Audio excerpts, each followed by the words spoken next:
ọnọdụ ndị Igbo ekenekwa m ụnụ bike bi na nene m udo dịrị gị biko na ọ nwere ihe dị mkpa nji wee bịa kịta bụ ka ma nwanne anyị nwoke Anyidons onye Ichaka o nwere okwu nchọ ka m gwa kene gị biko nwanne anyị ka ịbụ nwanne anyị nwoke ka ịbụ maka na o nwere ihe ma bụ mmadụ mekatala isi na-ajụzi ese na-asị na onye ahụ na-depart from his calling.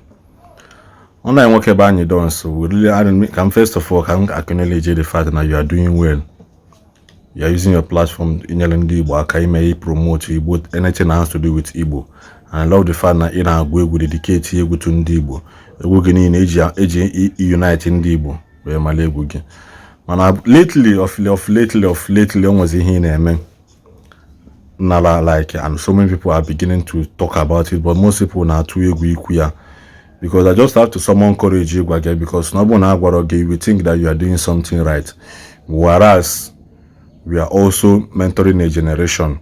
We are also influencing a people. We are also influencing a lifestyle towards the life of people because now people can influence life whether you like it or not. Because as an influencer, as somebody cross to go to that level, one level where mother cross, a man is go to mother tiaka no.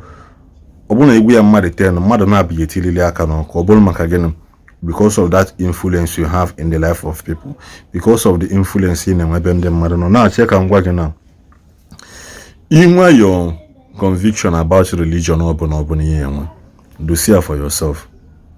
Takes people like Davido for example. Engineer use the video because if you go the video n'egwu the video ama mpụta kịta were ọnụ ya ọnụ ji Ili Ji na-etinye ihe gbasara ụka na omenala. Flavor na abane amampata wele ọnụ ya na-etinye ihe na gbasara ụka na omenala because why despite the fact na Flavor nwere ike igwu egwu dedicate egwu a sị na ihe a bụ maka igwu Flavor si adọ nwere ike gụọ egwu ụka his next track ọ ya agụlele ukwu nwaanyị Owere na ya ọ ya agụlele ukwu Salambara na ya ọ ya agụlele ụmụ ihe nwunye Odogwu na ọ ya agụlele ụmụ ihe ada anụnwa na ya.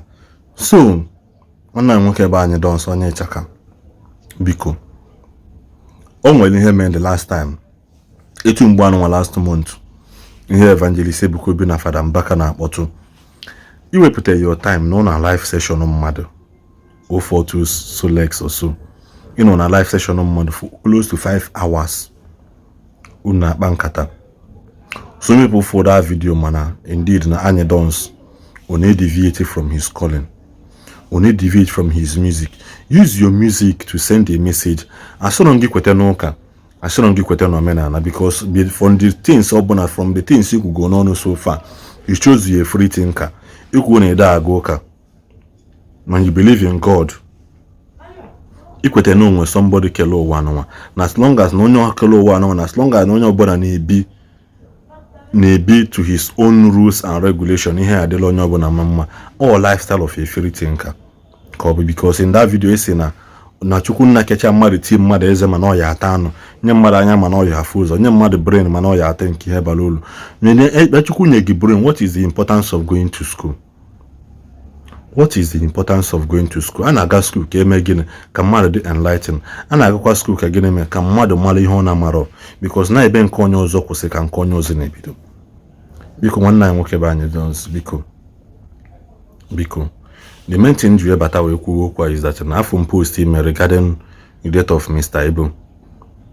When I says okay, have you ever address content creators and inside that content creating most of the comments garnered at your page people are mentioning the name of your friend being J-Pack that place.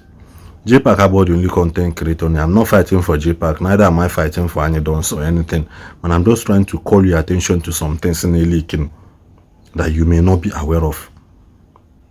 When we may post again, let me remind you may post again. Send them mother I bring is an up issue of their pastors, their dibia, their Omenala Hamel to your inbox. Man, the chief is not going to pay that door.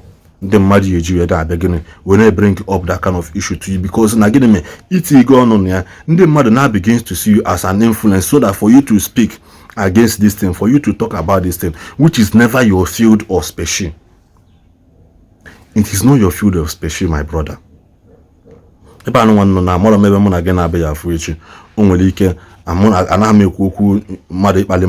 just trying to, rub minds together nwanne na nwanne anyị ya ka ọ banyụ I respect you so much amara m na ọgwa enyela m aka echi you never can tell ebe ọ bụ na ifụlụ echi ọ gwara ntị ego enyela m aka nwe ike na-aga show na asị m oke nna bịa da fly kene m drone na this my show no na at least ka ndị mmadụ fụkwana the kind of crowd no that place ebe na-eme show I will gladly do it because wa gịnị me aka nnekwu akwa aka ni anara amachi ihe niile amachi ọ na anyị na-agụ egwu na ịnara efe drone ana m efe drone ana m agụ egwu so at least onye ọbụla need each other ụwa na-aga so now another thing now ebe bụrụkwa gịnị mgbe ị mee that comment ahụ ndị mmadụ ewetezi na problem ha na pastor to your gịnị na ọ bụrụ your calling what do you expect ibe ibido tinyebe ọnụ n'ụka na omenala when your belief and your conviction towards something, keep it to yourself. And secondly, I also want to tell you something because somebody like Matthias Izaku, if we own you kunono,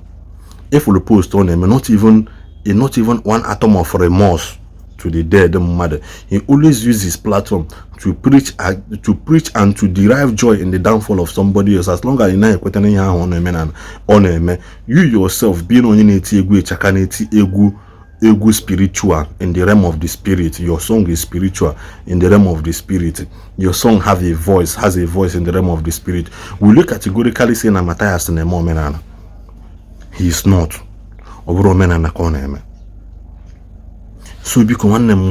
I will also advise you.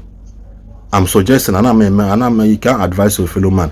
I'm suggesting because Okalia withdraw in some areas now. Withdraw stop appearing in so many live sessions. Obolo nki abia make your comment there pwakwa. Onwe post for there obolo nki ya go nya through inbox, withdraw from some people. The can scarce a little bit. Because NJ Kuli has that one day umazi balegi. Umazi balegi, you will not like it. At your level of exposure, with your level of intellectuality, with your level of matago, with your level of, because 80% of him are today are Kuzirologian at school.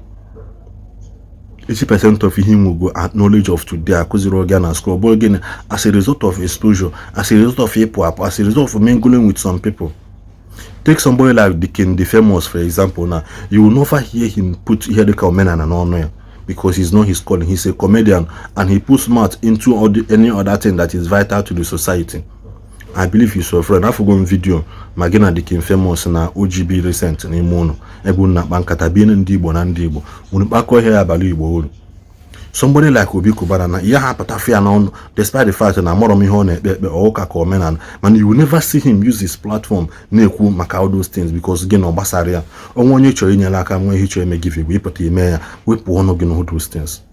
Hinji kuli ha, because now when you begin to lose relevance na nyande mother, afterwards that in the common, you must go and say, after all, let me just do this. Come for and you don't see a comment on it, or make a comment and you don't. So people balegi.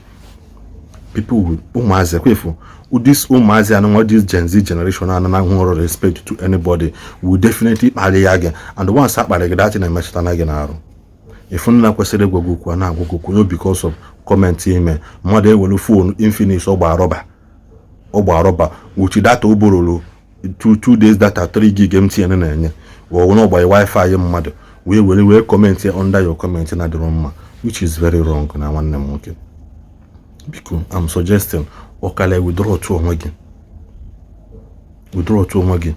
Other influencers on social media, people like Tunde and Doti, you don't know what they are doing, but they are also doing things in their own way.